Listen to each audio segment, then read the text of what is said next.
তারা বিশ্বাস করেন যেন এই পতাকাগুলি কখনো মাটির সঙ্গে স্পর্শ না করে। এই উল্লম্ব পতাকাগুলিকে বলা হয় দাঁড়চোগ। নমস্কার প্রিয় বন্ধুরা, উত্তর পূর্ব ভারতের বিভিন্ন জায়গায় এরকম কিছু উল্লম্ব পতাকা হয়তো আপনাদের চোখে পড়েছে। চলুন আজকে সেই পতাকার ব্যাপারেই কথা বলি। তিব্বতী ধর্মাবলম্বী মানুষেরা নিজেদের ধর্মীয় বিশ্বাসে বিভিন্ন স্থানে এরকম কিছু উল্লম্ব অথবা কিছু অনুভূমিক পতাকা টাঙিয়ে থাকেন। এই উল্লম্ব পতাকাগুলিকে বলা হয় দাঁড়চোগ। দেখুন, এখানে উপর থেকে দেখতে গেলে ঠিক 5টি রং আপনাদের চোখে পড়বে। সবার উপরে রয়েছে নীল রং, যেটি ব্যাপ্ত নীলাকাশের প্রতীক। তারপরে রয়েছে সাদা, যা প্রবহমান বাতাসের প্রতীক। আর লাল হলো অগ্নিশিখা বা আগুনের প্রতীক। এই যে সবুজ, প্রবহমান জলের প্রতীক।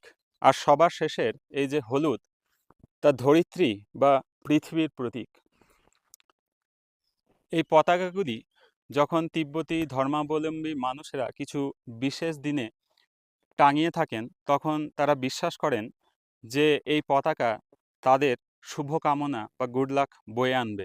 কখনো কখনো এই পতাকার মধ্যে কিছু সিম্বলও কিন্তু প্রিন্ট করা থাকে এবং এই পতাকাগুলিকে সবসময়ই মাটির উপরে রাখা হয়। তারা বিশ্বাস করেন যেন এই পতাকাগুলি কখনো মাটির সঙ্গে স্পর্শ না করে। এছাড়াও কিছু জায়গায় আপনারা কিছু অনুভূমিক বা দড়ির ওপরে টাঙানো ছোট্ট ছোট্ট টুকরো আকারে ফ্ল্যাগ দেখে থাকবেন। সেগুলিকে আমরা বলি লুংটা।